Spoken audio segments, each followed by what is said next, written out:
What is going on, everybody? Welcome to episode number 32 of our Texas Rangers franchise. We're kicking this one off today with the Nashville Sounds against the Iowa Cubs. So we do have a AAA update. This is Roger Ashley's first start of the season. We're taking on Justice Sheffield.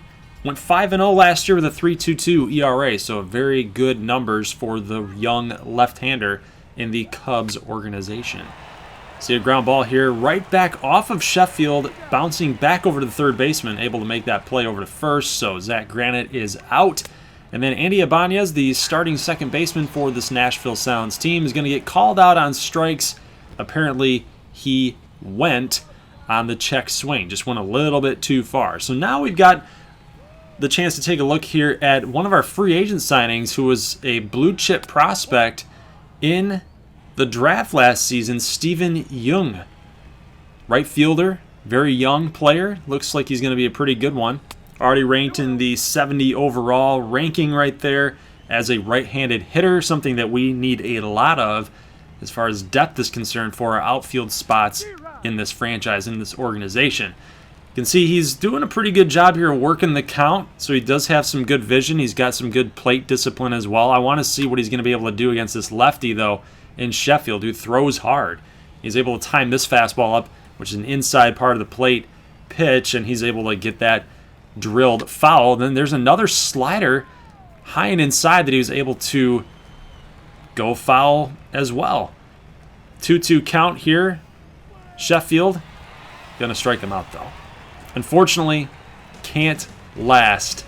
He loses the battle against the lefty Sheffield. But he did give us some hope that, he might end up working out here for this team in the future. Roger Ashley, one of our top picks a couple years ago, 20 years old, so now he's starting to find himself possibly getting a call-up here in September, guys. He's a 75 overall right now with a potential, so he's only going to get better.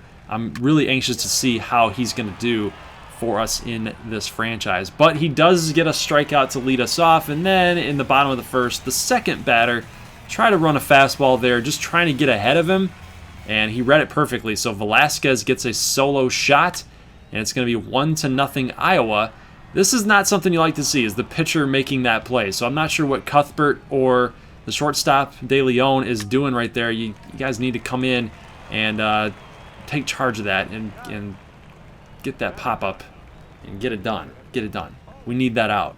We need that out. Even though Ashley made the out, you don't want your pitcher making those plays. So here's our first look at top prospect Oliver Solari, one of our catching prospects. He's actually rated higher than all of the catchers at the major league level right now. So Trevino and Kiner Falefa, I think it's mostly because of his defense and his potential, but I want to put him down here in AAA to try to work through all the professional grind. I want to make sure that he's really ready and prepared because, guys, this is a team in the Texas Rangers that's ready to compete right now, and we're ready to go and try to win a World Series. We don't need rookie catchers trying to find their way on this team. But we see here in the bottom of the third as we jump forward, line drive right to center field, and Zach Granite able to get that and cut it off in the gap. So Ashley kind of lucks out after that double.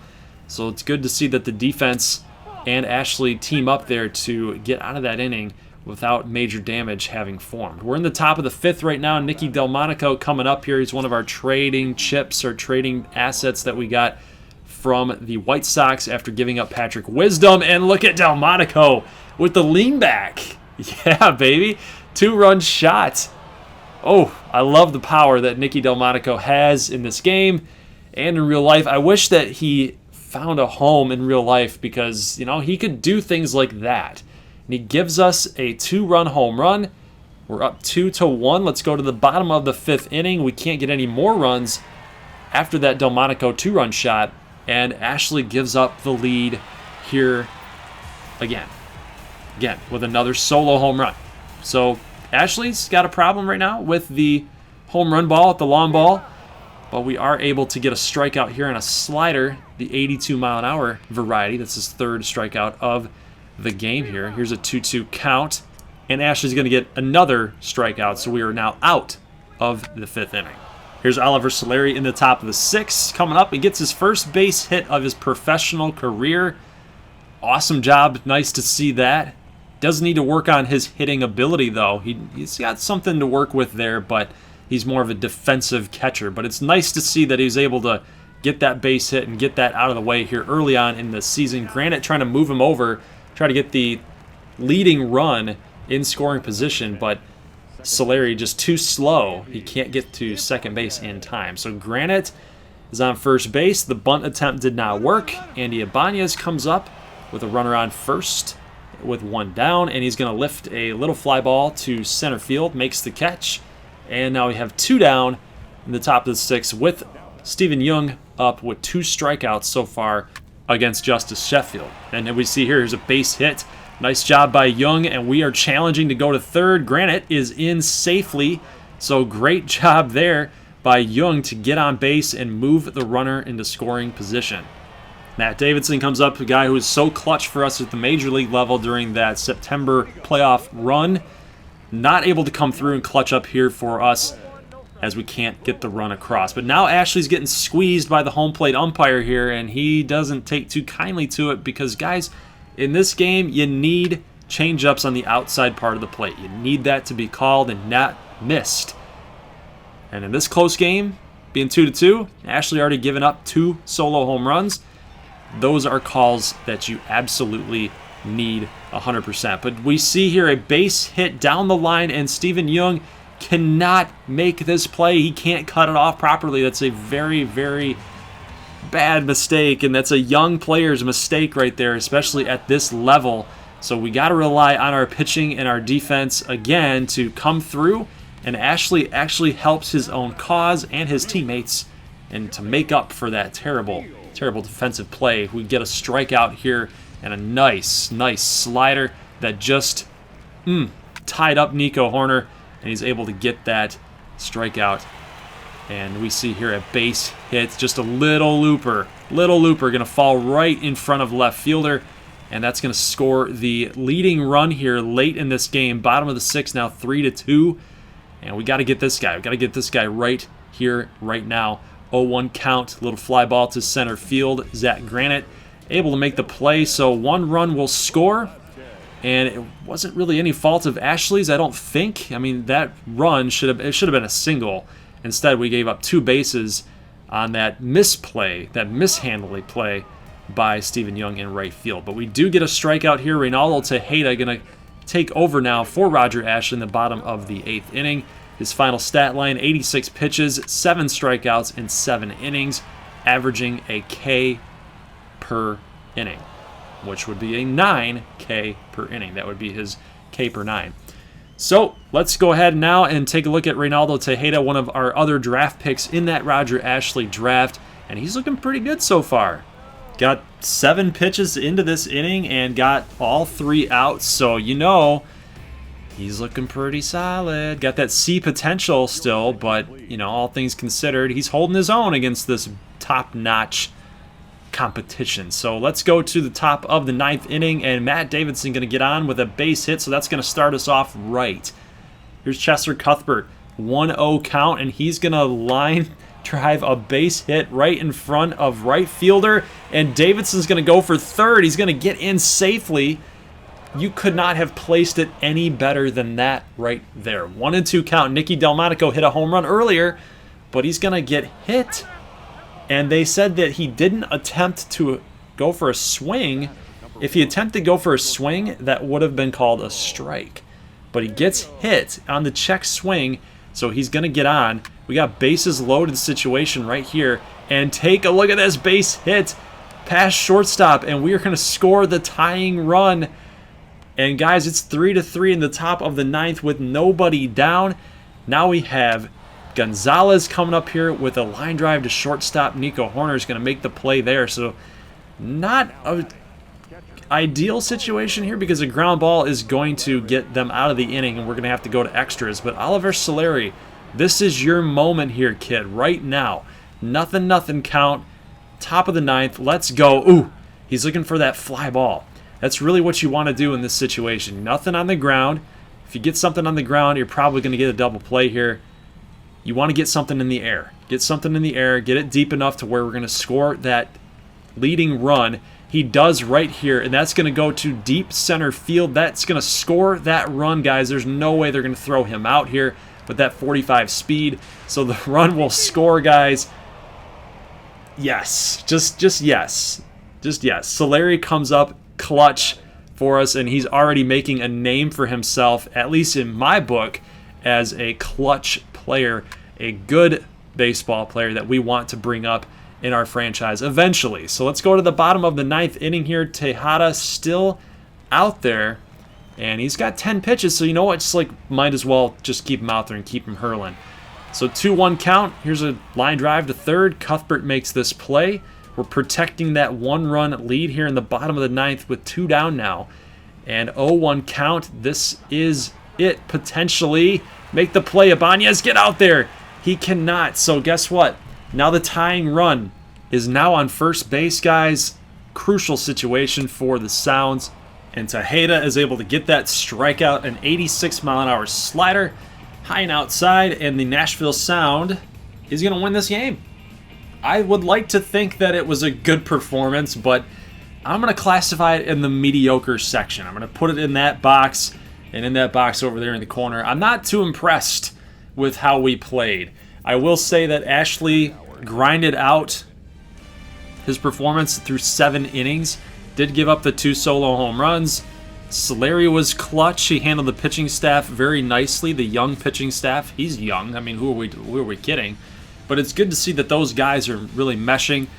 Delmonico with that 2-run home run. We wouldn't even be talking about being even in the game if it weren't for that 2-run home run by Delmonico. So good job by the AAA team down on the farm. Nice little update for you guys. Let's go out to Texas to get this gameplay underway against the Oakland Athletics, interdivision rival in the AL West. Shelby Miller on the mound getting 2 quick outs here in the top of the first inning. Only 4 pitches to get 2 outs. That's madly efficient. So he's pitching well so far. He's actually pitching well on the season also. And we want to kind of keep this in perspective with an older pitcher who had a good year last year. Sometimes you see some regression, so I'm actually curious as to see how he's going to perform as this season goes on. Lyle Riley checking in at shortstop tonight as Elvis Andrews is getting the day off. Just a day of maintenance, a day of rest. So we're going to see rookie Lyle Riley man the shortstop position and the leadoff spot here in today's game. Has 1 RBI, 200 batting average so far in this early part of the season. I don't think I'm ever going to end up moving him down this year. He's got to learn. He's got to find his way as a big league shortstop. So I'm looking at him to being a cornerstone of this team as we move forward in this franchise. So he's got to learn and find his way somehow, some way. So no matter how poorly he performs, he's not going down to the AAA level. I don't care. He's staying up here. He's got to grind through it. He does get a little flare out to Marcus Semien, so that's not too cool. He doesn't get a base hit. And then we have Rugen Odor going to strike out here on a slider that's going to hit 85 miles an hour. So Mengden comes through, gets the strikeout, and we're going to take a look now at DJ Lemahieu's first at-bat in this game. He's hitting 381 right now. So he's absolutely on a tear to start the season. First pitch swinging, and he's going to go oppo and lift it out to Piscotty out in right field. And that's going to do it for the Rangers in the bottom of the first. Let's jump to the bottom of the third inning here. Willie Calhoun going the other way, right past Matt Chapman. And you know he's going to be grinding out there for 2. Marcelo Zuna going to toss it in, trying to throw him out, but it's not going to be in time as Calhoun with the nice swing. Getting those hands inside. Love it. Love it. Love that slow-mo right there. 0-2 count on Ronald Guzman and a fastball hitting 94 with a four-seam variety. And Mengden has already got 2 strikeouts in the game. Little flare right there, and it's going to go over Jurickson Profar at second base. And Calhoun slides in safely at third. You got runners on the corners now with 1 down. Lyle Riley, this is your big spot right here, bud. He's got a fastball inside that he just pops up. That's a pretty bad swing. I won't lie to you guys. Fastball inside, you have to be able to pull those hands in and drive it to center field or right field. You got to be able to pull that pitch. You can't hit it to the opposite side of the field. You just can't do it. And if you do, well, you're either a really good hitter or you got really lucky. But in most cases, you can't flare an inside and low pitch. So Riley unable to get the base knock. DJ Lemahieu up here after a hit batter. So Odor's going to get on first base being hit. We got bases loaded. Lemahieu 0-1 count. And a slider right down the middle. And it's going to fall in there. And check it out. Calhoun's going to score. DeShields is going to score. It's 2-0 here. Rangers in the bottom of the third. So DJ Lemahieu earning the big bucks. We brought him in here as a free agent. And he comes through big time against Mengden and the A's so far early on in this game. Gallo's going to strike out on a changeup. And Mengden, what are you doing, dude? You just gave up 2 runs. Quit celebrating like that, dude. Come on. Get some perspective. Matt Olson going to strike out on a changeup. Pretty nasty pitch by Shelby Miller. Top 4 still. Piscotty going to also strike out on a 2-seam fastball by Miller. Top of the 5th, we're going to check in back with Shelby Miller, and Matt Chapman is going to strike out on is that a curveball or a change? It's hard to read there up there, guys. But 3rd strikeout, it's going to look like, here, we'll take a look at the pitch sequence here. He went outside, we went inside, and that looks like it was a changeup. Changeup low and away. So here's Jurickson Profar 2-2, top 5, and ground ball here to DJ. Takes his time, looking like Mr. Cool over there with the Gold Glove caliber defense. He's going to make the play at first for the 2nd out in the top of the 5th. Christian Walker, former Arizona Diamondback, is going to strike out on that 12-6 curveball by Miller. And guys, Miller is looking pretty dynamic, pretty dynamite right now. Skip over to the top of the 6th. Tyler Flowers, former Texas Ranger last season. That's the 5th strikeout for Shelby Miller. And then look at this, a changeup again. That changeup has been, it's at full circle right now. It's at full circle. He's got all the confidence in the world in throwing it. He's going to strike out Marcell Ozuna for, I think, his 6th or 7th strikeout on the game so far. He's just killing it right now. Joey Gallo going to go the other way, just like Calhoun did. The A's keep putting on the shift on our left-handed batters, and we keep doing that right to them. So if you want to keep doing it, then I guess that's fine, but probably shouldn't keep doing that because we're still going to hit it the opposite way. Interesting call here by the A's manager. They're going to intentionally walk Nomar Mazara to set up a force out at 3rd, 2nd, or 1st. Pretty much a force at any base other than home. And it ends up working out for him as we get a fly ball to Marcus Semien. Let's jump over to the top of the 7th. And we get a base hit that's a double for Matt Olson. And now Miller and the Rangers are in a little bit of trouble here as Chapman comes up and sends a long fly ball to deep center field. DeShields, with his speed, able to track it down, gets the 1st out of the inning. Now we're in a little bit of a precarious situation here. Now we got Matt Chapman, who's hitting 296. He's obviously a really good hitter. He's got some power to him. And looking at the bullpen, it doesn't seem like we have really much of an option to bring somebody else in. So we're just going to intentionally walk. Now that's a really weird call because you now put the tying runs on base. Jurickson Profar represents the leading run. But it ends up working out here as we get Lyle Riley out there to catch that pop-up. So good job by him and good defense. And then Christian Walker coming up, getting a little tapper here. And DJ LeMahieu's got to hurry it up. Makes a good throw. I was honestly hoping for a double play situation right there to get out of the inning. Because obviously it's unconventional to think that you're going to somehow, put the tying runs on base and the winning run or the leading run in the batter's box. It's an unconventional play call there, but it ended up working out for us anyway. We're going to skip to the top of the 9th inning. Alex Colomé checks in, not Jose Leclerc. So I'm trusting Colomé here to get this job done. I'm not giving up 2-run shots. Not doing it. Jose Leclerc, you can go work on your craft in the bullpen for a little while longer until I trust you again. We get a fly ball out to Nomar Mazara, going to make this catch. 2 down. Colomé getting the job done. And here is the next batter, Matt Chapman, 1-2 count, and he is just going to be fouling off everything he possibly can. I think this is like a 6-pitch at bat, 1-2 count, and there you have it, guys. Mazara is going to camp underneath this one, and the Rangers are going to win this game by shutting out the Oakland A's 2-0. I would say it's a great job by our team, but again, just kind of like that AAA update, is kind of a grindy type of W. Our pitching staff held strong, but our offense was pretty much non-existent. We scored 2 runs on 4 hits. So Mengden and the Oakland A's bullpen really kind of did us in this game. But we advanced to 6-1. We progressed to 6-1. We end up winning the series 3-1 over Oakland, and we're just going ahead and simulating up until April, the very end of April, because I do want to get through year number 3 fairly quickly so that we can advance and get into year number 4, year 5, possibly year 6 of this franchise, and then before we call it good. But we do see the Yankees here at the end of April. Going to go ahead and simulate those games, and they killed us again.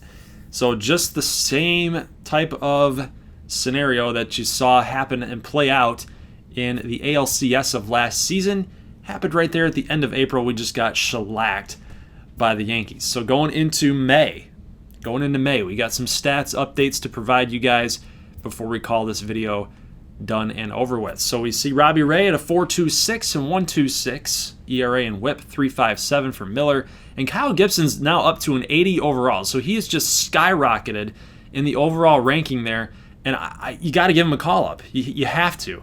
So who we bring down, I'm going to leave that up to you guys. So I want to see who you guys think that we should give the call down to. Maybe it's Cody Anderson at a 5 ERA. I think that was a 4 ERA. Minor's got the 5 ERA. Ashley's pitching well, 75 overall now. Suter's is 75. Cahill's 74. Krause is going on up with 4-0. So with a 1.3, 3.79 for Oswaldo Bautista. Look at this pitching staff, guys, and this depth. This is insane.